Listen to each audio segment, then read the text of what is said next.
Houston, 90.1 FM. Support for this show, Politics Done Right, comes from politicsdoneright.com, publishers of How to Make America Utopia, Take Away the Economy from Those Who Rigged It, As I See It, Class Warfare, The Only Resort to Right-Wing Doom, It's Worth It, How to Talk to Your Right-Wing Relatives, Friends, and Neighbors, and other books written by Egberto Willis.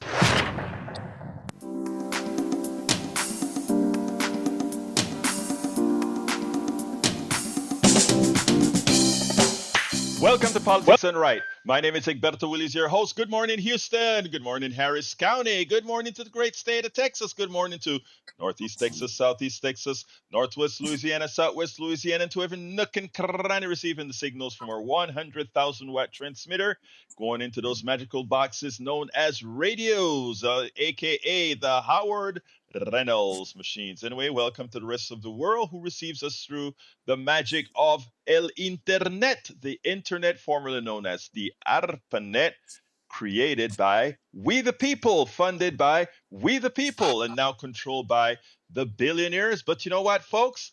What are we going to do? We're going to take all back from those who took it away from us. But without further ado, let's go to El Estudio with the geniuses, Howard Reynolds, Jacques Van Bebber. Jack, do you have your Take It Back kit done yet?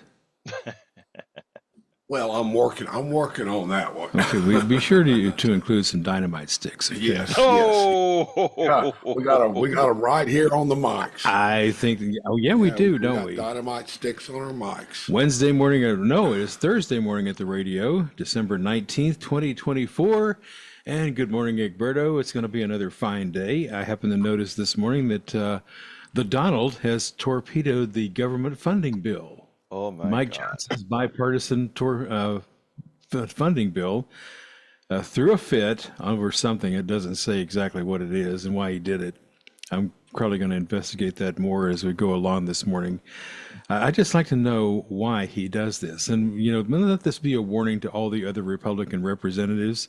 When they have a bill that they put together, he's going to do the same thing to you. He'll torpedo it. Because they need to get permission first. Well, you know, they didn't here's kiss the thing, ring? Howard. I don't know a damn thing about that. I just know that they didn't kiss the ring, so well, there you can't pass that bill. You know, let me tell you, Howard, Yeah, they okay. forgot the most important thing. You want to pass a bill from now on, you have to go through Musk. Musk will then give the president or the elected president permission to do it, and then it'll get done. But, you know, one of the reasons they torpedoed the bill is they want to. Do you remember the debt increase fight about several? Actually, I think it was last year or the year before, when they were going to shut the government down and end our credit and all of that, and it was going to turn the entire world into turmoil because Republicans were concerned about spending and they didn't want to have the debt increase. Remember that? I do. Well, now what they want before Trump comes into power, they want a debt increase so that it looked like the debt increase was not passed under Trump, but there's Biden. a big debt increase. Yeah. So what they want is to pass a debt increase in this continuing bill. And the Democrats better not give them that. They better, if they want to increase the debt, let them go through what Biden went through in order to get through the debt. It's a nasty game. Anyway, let me throw it right back to you, brother. Well, okay. Jack has a page, about a half a page of wisdom here, and maybe he's got a better rant than I do. What you got, man? Well, good morning, Egberto. How are you?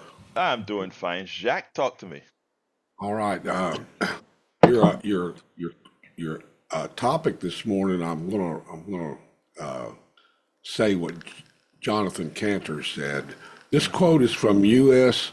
Assistant Attorney General Jonathan Cantor. It says it all.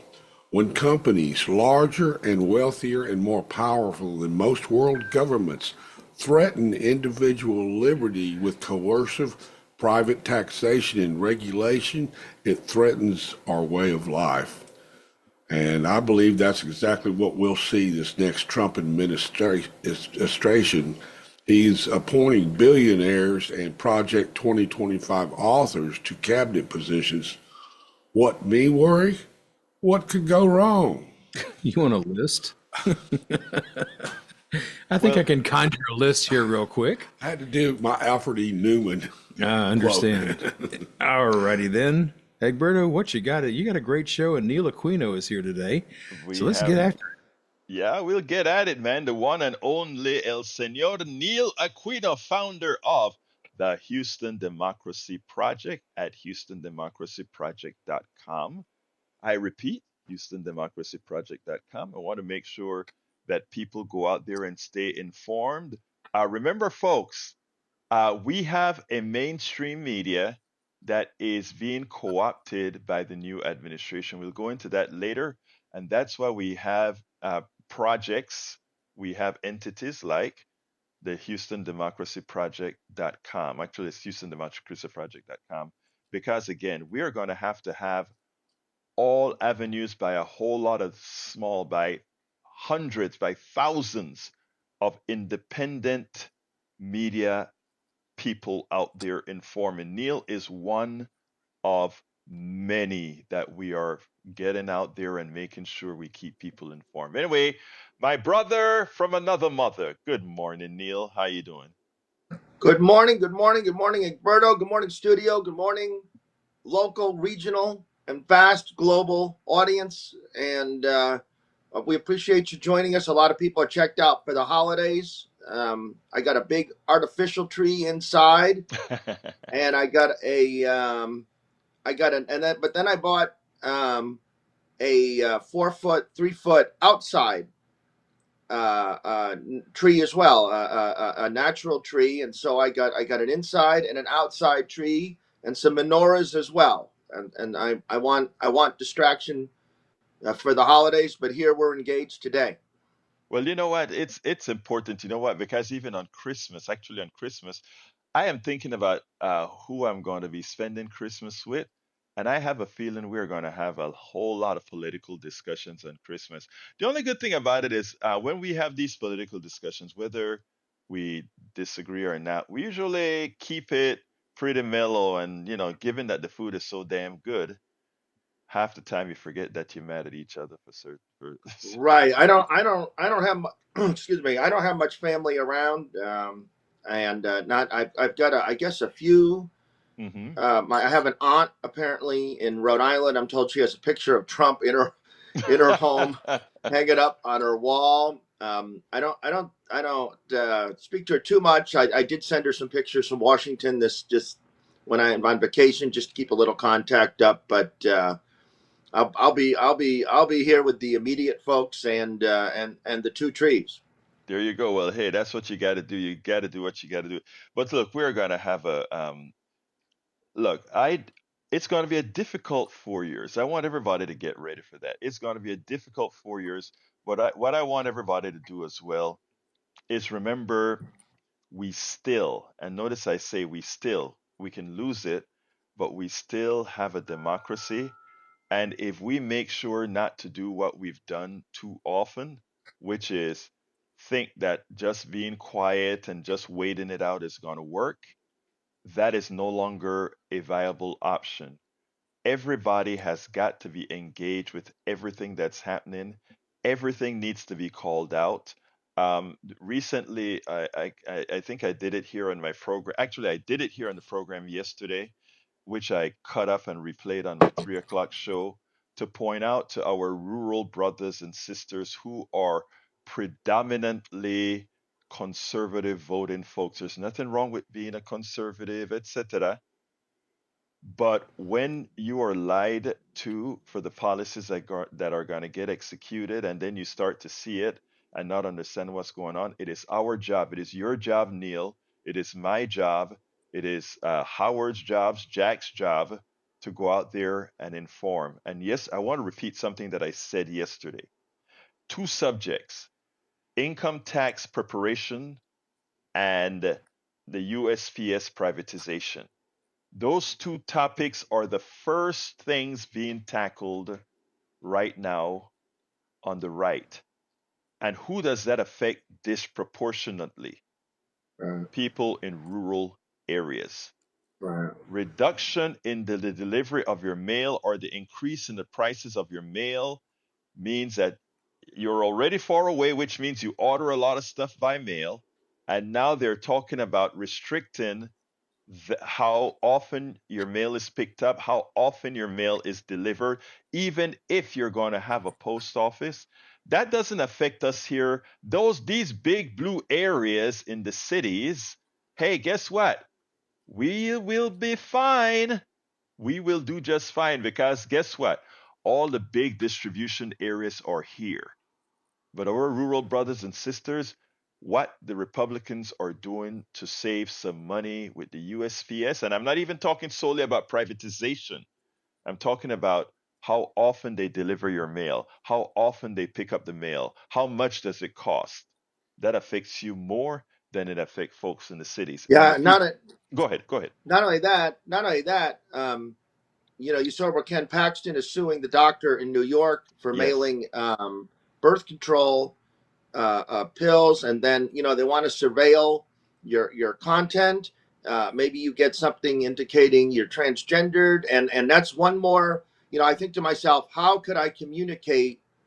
Because everything we do over this stuff is monitored and tracked, and I right. think to myself, in some ways, it's retro, but maybe a way you could communicate with someone was sending them a letter, Yeah. and you get this through Bezos mail, or whatever they do. That's just one more way for everything to be tracked and watched and handed over. Exactly. So it's important. And the other thing that I spoke about, Neil, is tax preparation software. The Right. people Right. who levy taxes or the people who get the Congress gives the power of the IRS to levy taxes, and they determine what the tax laws are going to be. And after that occurs, the IRS implements it. Right now, the way it's done is TurboTax and all these tax preparation software gets entry into your government system so that they can transmit your return that you prepared through their software to the IRS. Well, the IRS says, why should we, the individual people, have to pay some third party so that they can file their taxes? It's the tax is being paid to the government. Doesn't it make sense for the government to give you the portal to do your taxes? Right. Of course it does.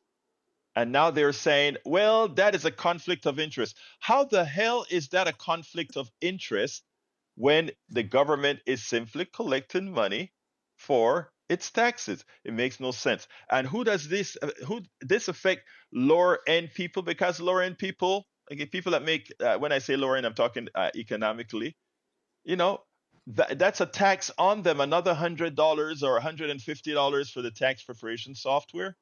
It makes no sense.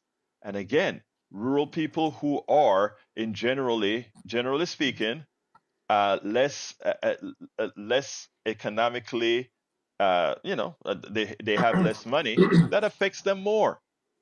Yeah. So people, my brothers and my sisters in rural areas who are listening to me, they tell you one thing, but the policies they implement, it hurts all of us, but it hurts you more. If you want to know why Appalachia is in the state that it's in, think about it. Think about who you vote for and think about what happens in Appalachia. They cut your mountains down, they pollute your streams because you don't want regulations, right? They do all these things to you. They do it to you.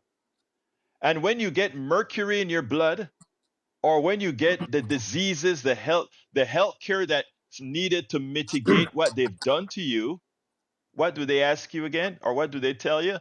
We don't believe in Medicare for all. If you can't afford health care, tough, die. Because if you want Medicaid, you got to be real broke. You better not have a house. You better not have this. You better not have that. Because you got to be dirt poor before the government ever tries to give you any kind of health assistance. Because individualism, right? We believe in Sure. individualism. We believe in lifting yourself up by the bootstraps, of course.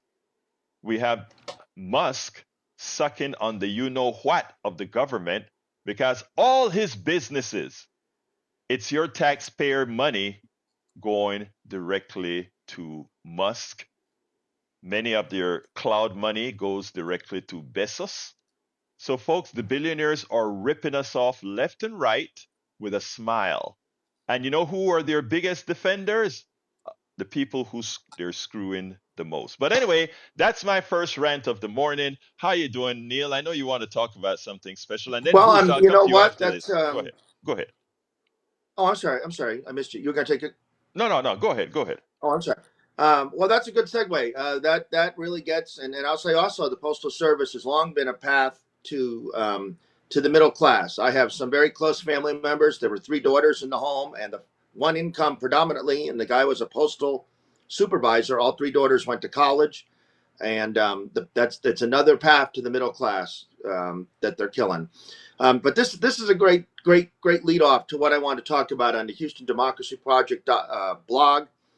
I was looking at Facebook a couple mornings ago, and I saw where Teams, excuse me, Harris County-based Teamsters Local 988 authorized to strike against the big food company Cisco. Mm-hmm. And I looked at that, and my initial thought was, yeah, whatever, because that the National Teamsters Union had failed to endorse, and their president Boyle had been hanging around with Trump. And so initially I had a little bit of cynicism, but I said, no, that's not fair. And so I went to their Facebook page. They have an active Facebook page. This is Teamsters Local 988 in Harris County. And one thing that was interesting, they have a little history of the union on their Facebook page. And they talk about how this used to be two locals. And as industry changed, previously Local 968 had been divided between freight drivers and warehouse workers who worked primarily in the grocery industry at places like Weingarten's in the 60s. Mm-hmm. So there wasn't enough people anymore for two locals. And so now we went to one local. Local 988 says it has 8,000 members in Harris County. And I looked at the picture of the meeting. So there's a picture, and it's on my blog from their Facebook page, of the meeting where the strike was authorized. And it was predominantly black and brown. And I went through their Facebook page, curious if they had endorsed Harris, because then I started thinking, and I've frequently commented them on our Houston firefighters local 341. And the Teamsters Local 988, despite the Teamsters non-endorsement, they endorsed Harris. They did the right thing. They endorsed Harris. And what a sharp contrast to the firefighters union. The firefighters union, an AFL-CIO union, which has taken so much of our civic money, and the controller, Chris Hollins, has said that they've put our city financial status at risk. This is an article from Politico last October that the National Firefighters Union was on the cusp of endorsing Harris. But locals in New York, Boston, Philadelphia, and some officials in Los Angeles and Houston threatened to pull out of the larger union. Some threatened to pull out of the larger union if they endorsed Harris. So I wanted to make that one point, that these and that the local Teamsters Union 988 did endorse Harris. The firefighters union, who gets so much of our taxpayer money in a Harris Democratic voting city, the firefighters didn't do. So that just speaks to the autonomy that we have, the decisions that we make. Both unions were confronted by national union entities that did not endorse. And so I want to appreciate these workers at the Teamsters Local 988. And it got me to thinking more about labor. It got me to thinking. So I had read a book. It's called Rust Belt Union Blues. Rust Belt Union Blues. It's a good book, and just about 300 pages, easy read, about the rise of Republican voting by union members in West Pennsylvania over the last 30 or 40 years. And I liked the book because it didn't really excuse the workers, but it was fair. It was fair-minded at the same time. And so I'd really suggest it. Rust Belt Union Blues. Exit polls, reliable exit polls, had union voters voting for Harris 57-41. 57-41. And I don't know what that 41% was thinking, but they were not thinking about their union. Now, in some respects, you can't blame them because you see all these unions, Teamsters, firefighters, some of the longshoremen, they're willing to buck the interest of the overall labor movement for what they want. So you really can't expect workers within the locals, if the unions themselves don't have loyalty to working class interests, why would you expect the rank and file members to do so? And if you have a group, we think naturally, inherently, that labor is an ally. If 41% of the membership of a group or interest is backing Trump and these authoritarians, that is not a group or an interest we can trust in the difficult days ahead. And sometimes what I find myself thinking, unions will give money to Democratic candidates, but sometimes I think of them basically as an ATM. That if they're given the money, fine. But can I fully trust it? No. And I think that's something as progressives that we need to, in this political environment, if you're not a reliable ally, that needs to be seen. Locally, the Texas Gulf Coast AFL-CIO Labor Council is a strong backer of Whitmire and the firefighters. I've written in the past that they could be holding Mayor Whitmire accountable for his refusal to talk about the prospect of deportations, the refusal to spend any of his $10 million in the campaign bank to help local county political Democratic candidates. The Texas AFL-CIO was early in calling for a ceasefire in Gaza. Mayor Whitmire has tried to ban pro-Palestinian protesters for protesting at his house. And Mayor Whitmire's relentless attacks on public transit fall hardest on working people and disadvantaged Houstonians who often need public transit. And also, there are Mayor Whitmire's endless attacks on the county judge and on Chris Hollins, who are labor-backed candidates. So there's ways that the local AFL-CIO could be holding Mayor Whitmire accountable. The labor also needs to be doing better education of its members. If we're asked to support labor, 41% of your members are voting for Trump. What effort are you making? Are you making the tough internal fights to alter the course of what they're doing? So I support labor, support the right to strike, support the right to organize. But in this political environment where it often feels that we're on our own, I can't personally live like that and retain any hope. But you've got to show concrete proof that you're an ally, you're a friend, and 40% of your members, without a hard effort to change their mind, voting for Trump.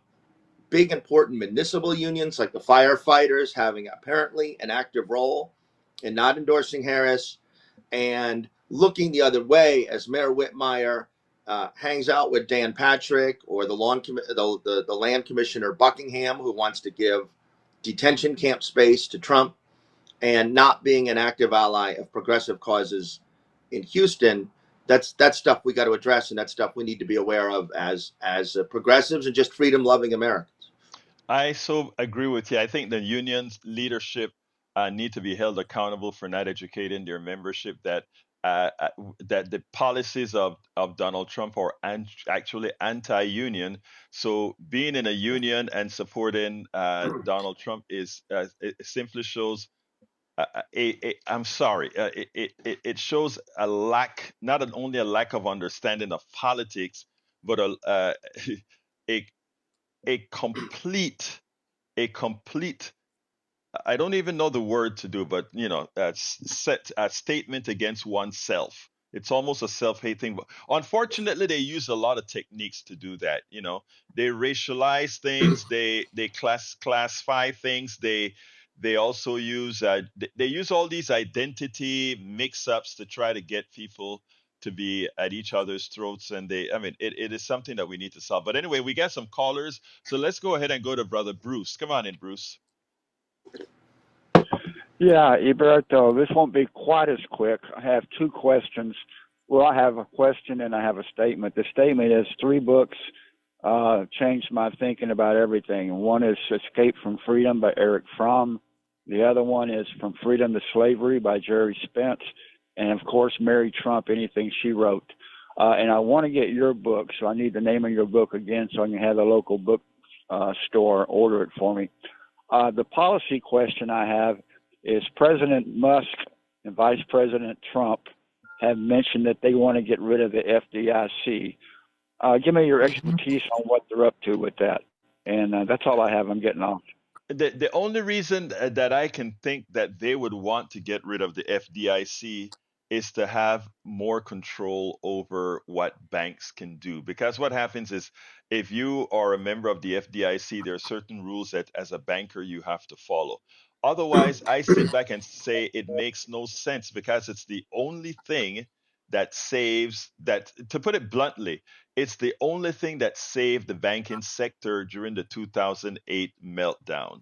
All right. In fact, they propped up the FDIC during the 2008 meltdown so that it would pay off most people instead of just a cap that it has right now. I believe it's at $200,000 in deposits. And So they want you to put the money in crypto. They don't want you to have any confidence. They want in traditional systems. They want you to put the money in crypto and Godspeed if you think that's going to profit you. well, you know what? That is why I said they don't want I mean, they want to Right. get rid of regulations, right? Because crypto is not something that's regulated. So therefore, if you lose your crypto, you lose everything. Let me tell you, right now, people are losing their crypto. If you forget your password or something like that, your money is gone. In Right. other words, it doesn't exist anymore. For those who don't understand what crypto is just a token that is received from a computer program that simply runs a formula over and over and over till it gets a unique number, and that unique number becomes a piece of money. And when they say we're mining for crypto dollars, what you're doing is you're mining for a particular number that shares a certain set of characteristics. When that number is found, it is placed on a chart in thousands of computers around the world. So one of the other things with crypto, it is very energy intensive since all these things have to be kept in databases on thousands of computers that compare each other throughout the system. It's a ridiculously silly system where a lot of people have made a lot of money. It's no better than gambling. It's a step Right. above the stock market in gambling, and the stock market is a gambling mechanism. Right. But we can get into that another time. Let's go to Bart. Come on in, Bart. Yes, sir. Good morning. Good morning, Neil. I'm happy to hear that you're going after Whitmire. He's just another Democrat in there doing Democrat things. But Right. Well, he says oh, he's a Democrat. I think he actually believes he's a Democrat, but I think that speaks to the ethos that Egberto sets for the show, that we're not straight party line folks. I'd be happy to his ally Carol Alvarado, be happy to offer some criticisms of her too. good. I agree. But my question is, do you think that anybody, maybe the Texas Rangers, will ever go after Sylvester Turner for all the corruption that was in his department with the Houston Housing Authority and the water department contracts?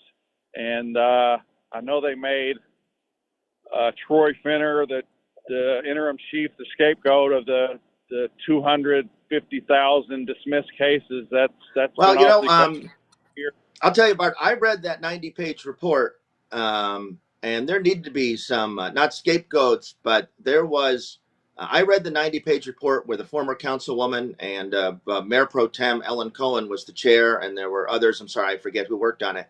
But there's a 90-page report on that dismissed case where they said lack of resources and used a code that they were not allowed to use. And all I can say is that there was a lot of long-term looking the other way, knowing that that code was wrong, and the media should have aggressively covered that. I'm not going to get in. I don't know who individually should have been fired or moved on, but if that had happened on my watch, I would not be proud of that. And I appreciate you calling and making that comment about widespread inattentiveness to duty by our Houston Police Department, because that's what that case was, and that's really been swept under the rug. Yeah, and the chief before Finner, what was his name? I forgot, but he just Art went on Acevedo. about. Yes, he should be held accountable. Yeah, Not I'll tell you Finner. what, I appreciate it. Yeah, you're right. Yeah, Wow, Bart. HPD really got away with one with that, and there's long term. You know, why don't we ever? Every time we talk about more crime or not, whether crime is up or it's just being talked about, we blame the judges, we blame this and that. Why are police never held accountable? I mean, isn't that their job to stop crime? Why do the answer is always more police? How maybe, but the answer never seems to be, hey, couldn't our police be doing better? I agree. We're on the same page. Absolutely. Wow, I love every time we find some sort of a kumbaya moment. So, Bart, anything else you want to ask? And folks, the telephone number is 713-526-5738. Again, the number is 713-526-5738. All lines are open after Brother Bart is done. Anything else, Bart? Yeah, I do want to add one thing. Since we're having all these good feelings, I need to turn that around. I mean, I'm sick of you guys talking about how great Kamala Harris is. She blew $1 billion in what was it, $2 billion or $1 billion? No, it's $1.2 billion. And you Yeah. and I thought you said you wanted to come up with something that we will disagree on. I think that $1.2 billion was blown too. Unfortunately, when you leave certain things up to the establishment and certain things up to the elitist in Washington, who will never know a working class person if they spit in their face. So again, you're absolutely right, Bart. Right. And we were talking about how great Harris is. We were, if you're referencing what we discussed earlier, that it was right conduct for the Teamsters Local 988 to endorse Harris. We weren't saying coronate or deify her. We were just saying, it was proper for them to endorse her rather than the anti-worker Trump. And in terms of the 1.2 billion, yeah, I'd like to know where that money went, and that you think of organizers, and that's in essence what Egberto and I are, and we're hoping for to some we solicit donations and contributions. Yeah, it's tough. It's tough to see that amount of money go. I mean, Blown. that Las Vegas Spear, that big old video ball there in the middle of Las Vegas. I read that's where Harris was on. It's $450,000 a day. And just imagine if they had organized Black and brown and working class communities in Las Vegas or Reno in an effective manner, rather than spending the money on that big ball there. Exactly. And so again, hey, Bart, my God, Bart, I think you are a progressive brother, man. Well, from what I understand, she's left the Democrat Party in shambles. They are out of money. They have no rudder right now. They have no leader, and No, let's clean that up. Let's clean that up some, Bart. Let me just tell you. You see, brother Neil right here, that's a leader in the Democratic Party that you're looking at right now. You have leaders all over the Democratic Party, not because you don't see them on TV, mean they're leaderless. What needs to be done is to rid the Democratic Party of the establishment, which really is nothing more than the neoliberal set that is a faction of I vote the Democratic, and the other party is a faction of it. So Bart, look, maybe keep on listening. I'm glad that you're listening, because it seems like you're coming to terms with a lot of good That's right. things. And before we go next caller, the kind caller two callers ago asked Egberto to plug his books. And here is Tribulations of an Afro-Latino Caribbean Man, an excellent book from Egberto.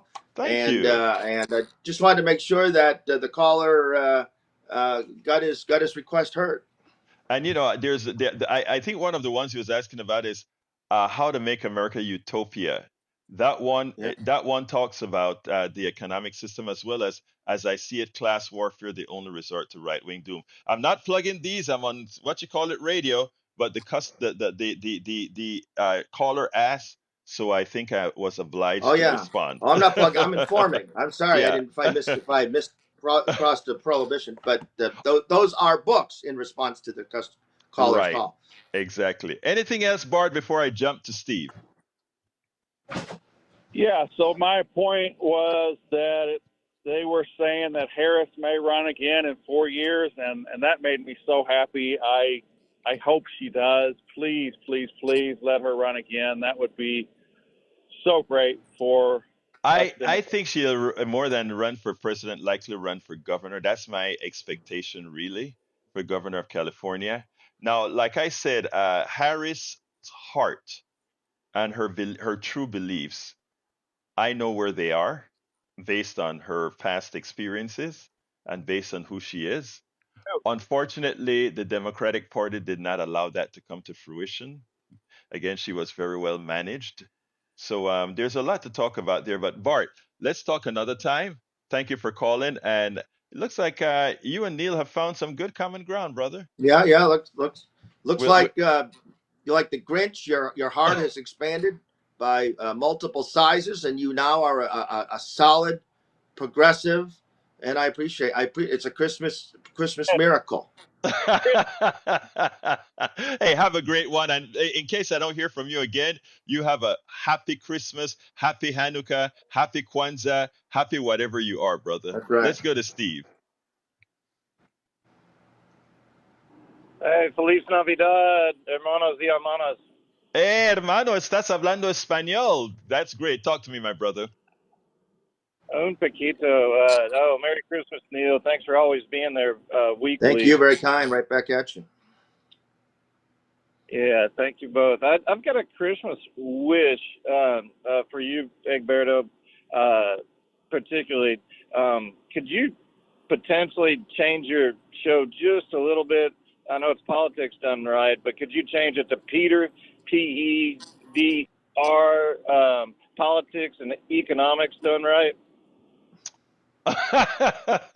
well, I'll think about it. I'll think about it. Why don't you? I tell you what. Why don't you get a lot of folks to put different names in the pool, and then that's a good thing. But I kind of like that, though. I like the economics part because I'm an economic junkie, right? Yeah, exactly. You did talk about the healthcare and all the inequalities here in the states. You know, the haves and the have-nots, and the big wide range, and it's more for the people and not for the billionaire class, right? Actually, hey, let me tell you something, brother. And I don't know. I don't know if you realize this or not. But if you actually, Americans we don't have a grasp of the income and wealth disparity in this country. And we are so willing to believe that there is scarcity that we have to work as hard as we work because Americans are the hardest workers on the planet. Let me tell you that.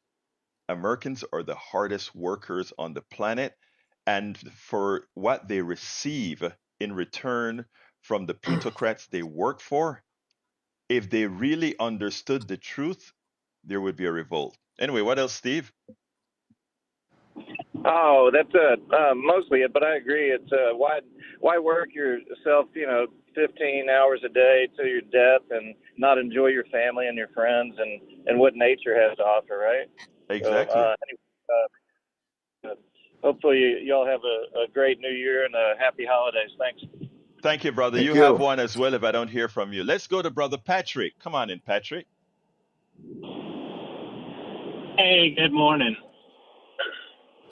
Good morning, my brother. Talk to me.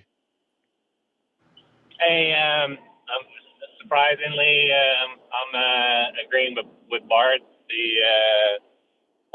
election was a waste of money, and I'm even going to sound even more right wing with this because I'm going to sound like I'm proposing a conspiracy, but I don't think it's a conspiracy. I think it's kind of out in the open.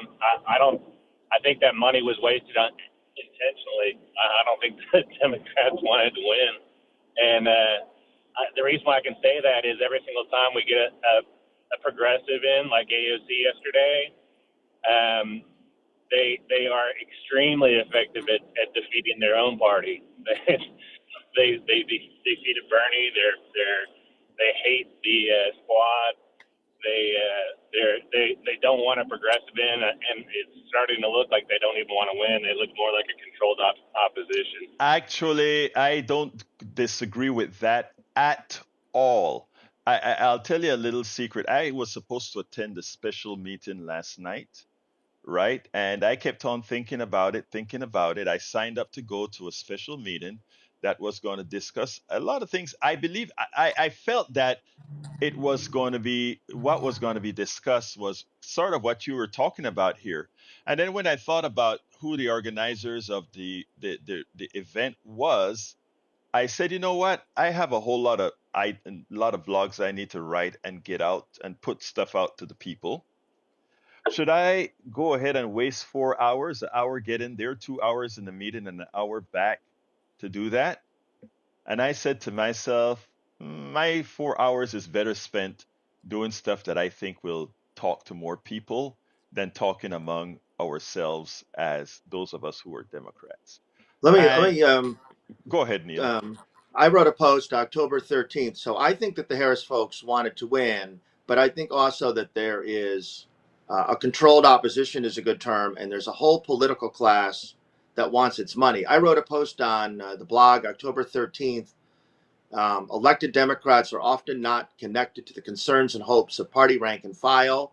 They want to raise the money and hoard the money. You see where Rodney Ellis, John Whitmire have huge amounts of money that they don't spend. Raise campaign funds for whatever its permissive campaign finance allow. Tamp down voter turnout and political enthusiasm to avoid an active political climate that generates primaries, cater to donors, do as little as possible and still be an elected official, not anger Republicans in a legislative chamber who might control committee assignments. And you see that's a fight in the current Texas speaker's fight. Look for a safe place to land in an entirely possible authoritarian future. So there are plenty of reasons that electeds and the political class, I don't think they wanted Trump to win, but is it a controlled opposition? Is it sometimes a grift? Is there a whole bunch of money going on that we don't see? I think that I think there's a lot of credence. I hear you, Neil. I think there's a lot of credence to Patrick with regards, and I think you're right. Not, I think you are right. She wanted to win. There's no doubt about it. Yeah. The problem is enough people in the establishment really didn't give a damn because they're all Right. a part of this cabal. And before you come back in, Patrick, I want to read something from Glenn Ryan. Glenn Ryan had 3 posts on the chat. One said, why not support a party that runs working class people? Then he says, wake up, Egberto. They have been saying, let's get rid of the neoliberals from the DNC since Clinton. Remember, Clinton established that, I forgot what it's called. It was a group of what I call blue dog Democrats. It won't happen, so go green. The DLC, I think it was called the Democratic Leadership Council. Right, DLC. It won't happen, go green. And then Glenn Ryan also says, then why do you continue to support the party establishment? Go left, my brother. Stop spinning your wheels. I really hear you, brother Glenn Ryan. But like I tell the Greens and I tell a lot of different groups that are trying to be parties, show me the way. Show me a viable way outside of the 2-party system, and let me take my host hat off, and I will be on board. You are my ally, Mr. Glenn Ryan. You are. Show me the way. Show me a viable way and show me the path. I don't know everything. You don't know everything. Neil doesn't know everything. Patrick doesn't know everything. If somebody comes up with the appropriate idea, those names that I just called you that are great activists, they will be there to follow. And it's not just ideological. Mm-hmm. It's not just the progressive parts. It's super important, but it's not even just ideological. Right. It's just the basic. Sometimes I just find myself just wanting, just for basic regular establishment Democrats, please just do your basic duty of generating turnout and trying. So it is ideological, but it's not entirely. Yeah, so I mean, so Glenn, it's that again, we are not, we should be fighting among each other. We should be saying, what is the solution? Show the pathway. Go ahead, Patrick. Well, with AOC, that was the last straw with me. I'm no longer gonna send money to Act Blue. I'm gonna take that money and I'm gonna spend it more on grassroots, Thank progressive. you, thank you, Patrick. Let me tell you something. I've been telling, I don't do the blue host thing anymore. Okay, I provide, I go ahead and I subscribe to a whole lot of Substacks, right? I subscribe to a whole lot of other channels with people putting data out. As far as saying I am sending money to, let's say, a party, that for me has been gone for some time now. I am doing my part, but I'm doing it with people who are out there on the ground. I'm working to get, Neil and I go out to other functions. We do, I mean, look, it's not, you have to, you're absolutely right. And if more people did what you just said, Patrick, it'll wake up a lot of people. Anything else, Patrick, before I jump to Harry? No, that's it. Thank you very much for all the time. Thank you, brother. Thank Appreciate you. you. All right, let's go, brother Harry. Come on in. How's your brother? Good morning, Brother Roberto. Good morning, Neil Aquino. Good morning, Howard. Good morning, Magic Jack. I'm enjoying these shows. You know, I haven't called in a while, but like I said, when I don't call, I always listen. This show is very edifying and educational. Roberto, I'm really glad that you pointed that out about the cryptocurrency because crypto can be a scam and people have to be careful with that sort of thing. And I'm glad you're pointing those things out to help people so that they don't lose their money. And let's pray that the FDIC, that Elon Musk and Donald Trump don't get their way, and the FDIC, as we know it, goes away. So, because when these banks smash, people get in trouble and lose their money. And these mean-spirited Republicans don't care. They don't care about people's savings. They're just like you're on your own, Jack.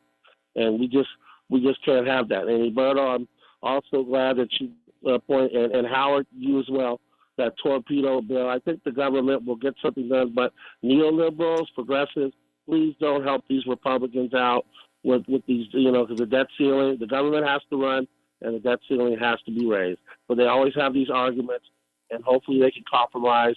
I was reading on there before as I was waiting to come on about they're talking about Democrat giveaways. And one other thing, Howard, thanks for playing that song Maxo Man by Foreplay. I haven't heard that in a long time. And you were talking about Show the Pathway. I mentioned this to you a while back, Howard. Show Me the Way by Greg Carruthers. I would like for you to play that before Roberto's show starts. Feliz Navidad to you, Neil Aquino. I love everything you're talking about locally. Keep up the good work about Thank unions. you. Unions are your friends, I've always said. And those 41% that didn't support unions, they're suckers. Donald Trump, as we know, thinks unions are for suckers.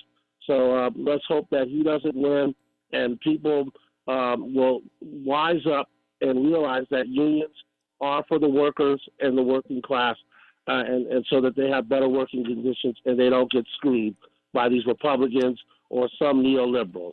Thank you very much for your commentary, Harry, and give your brother my regards. All right. Well, I was going to say that my brother, he's doing better. His feet, the swelling in his feet and all that, he's managing that, and he says hello, and he does want to talk to you about something, Roberto. We talked last night, and I told him, call Roberto and talk to him about this.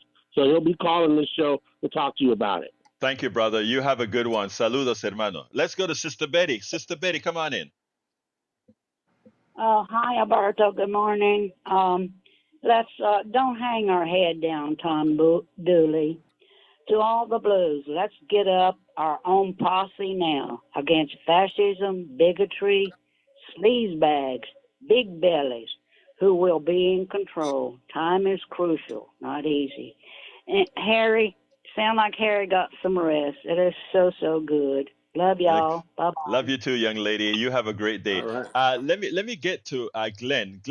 Glenn's respond to what I said is show me the way through the DNC. How has that been working for 40 years now?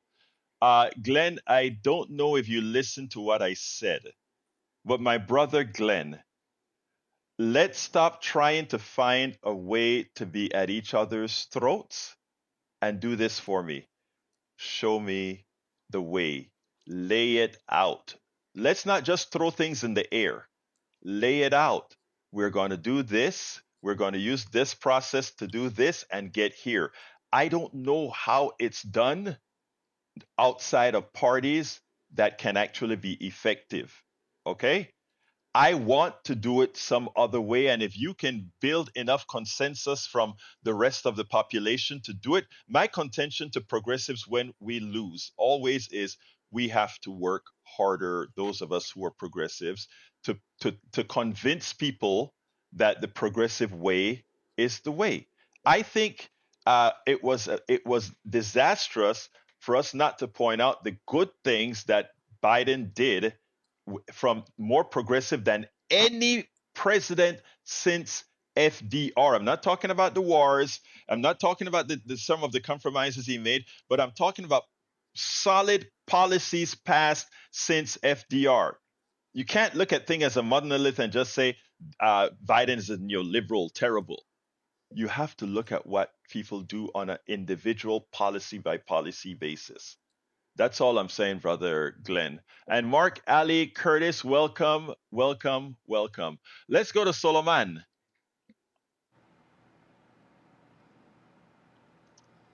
Hello? Yes, you're on. Oh, hi. Yes, I heard a news report about the inflation rate. When Obama ended his term, the inflation rate allegedly was 1.2%.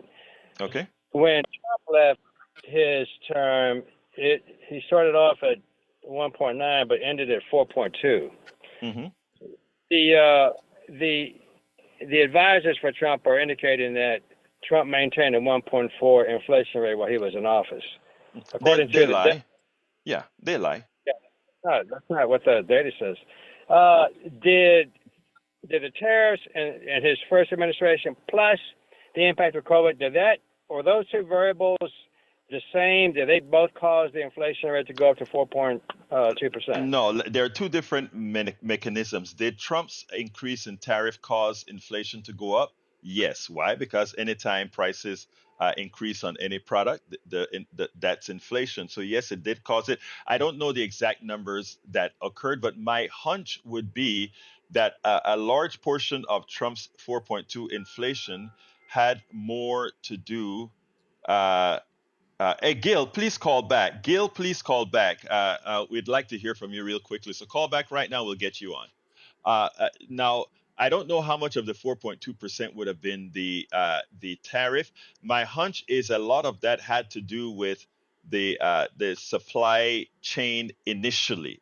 In other words, you get the shock from the supply chain, and then the gouging from the plutocracy begins. Now, when it comes to Biden, I think I've done programs already where I've actually shown that when you remember under Biden, it got as high as 9 point something percent.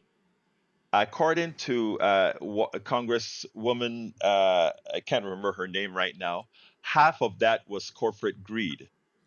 But the other half came from corporate mismanagement of the supply chain. So we have to put that against the corporation as well. But thank you for raising that. And I hope other people realize that most of what they hear from Donald Trump are lies when it comes to his economic prowess. He's nowhere close to being the best economic president. In fact, he is pretty much down the bottom. Anything else, my brother? Oh, my goodness. No, that's it for now, boss. Thank you so much. Thank you, brother. You have a good one. All right, Gil, call back real quickly and we can get you in. Give me some closing remarks, Neil. Good. Well, everybody have a nice holiday. I think this is the last time I will be on before the end of the year. Have a great new year. Please treat each other well. Please observe crosswalks. Drive sober. Drive safely. Let's treat each other better in the public sphere. Give room to bikers and pedestrians and to yourself. I'm at HoustonDemocracyProject.com, and the John Cornyn Houston office protest will be out there Christmas Eve, 11:30 to 1 at 5300 Memorial Drive. If you have time, if you're off for the holiday, please join us, 5300 Memorial Drive, 11:30 to 1. We have extra signs for everyone, and it will be our 411th week. Imagine that 411 consecutive weeks of protesting against Cornyn. Let me ask you this: is it a prominent? Do you have it prominently displayed on your website, HoustonDemocracyProject.com? I do push it aggressively, and we are out there. It's about Senator Cornyn. It's also essential just that people see others like themselves willing to stand openly and confidently for democracy. We've always said voting is essential, but that's not going to be enough. You saw the situation in South Korea 3 weeks ago, where the folks urgently came down and I think altered the course of events. We could have use of the Insurrection Act here. There are all sorts of things. We have lots of motorists count on us being there. It's a very busy corner, Memorial and Dietering, and it really is essential. We get our positive reactions are 10 to 1, and it's essential people see others like themselves. You know what is great is first of all, Neil, thank you for doing that for the last 412 weeks. And let's did you say 412? Next week will be 411. 411 weeks, and so it works, and we can learn something from South Korea. As soon as their authoritarian uses authoritarian powers, they impeached him. I'll throw it back to the studio. And nothing from me, but Jack, what do you got? You got something? Well, I believe tomorrow I'm going to do Santa Claus is a capitalist. Aha! All right. I can't wait to hear that, brother. I can't wait to hear that. Anyway, we got to get out of here, folks. I love you all. Please remember the rest of the show is at politicsdoneright.com/newsletter, politicsdoneright.com/newsletter. And let's see what else. If you didn't get the full information for the book, Bruce, you can always email me at kpft@politicsdoneright.com, kpft@politicsdoneright.com. Anyway, folks, love you all. My name is Egberto Willies. This is Politics Done Right, and you guys know how I end this baby. I am what? Out! You're listening to the American Democracy Minute, keeping your government by and for the people. In official meeting rooms around the country, 538 electors for the 2024 presidential election met December 17th to cast their vote on behalf of their state's results. 13 of those Electoral College electors are accused 2024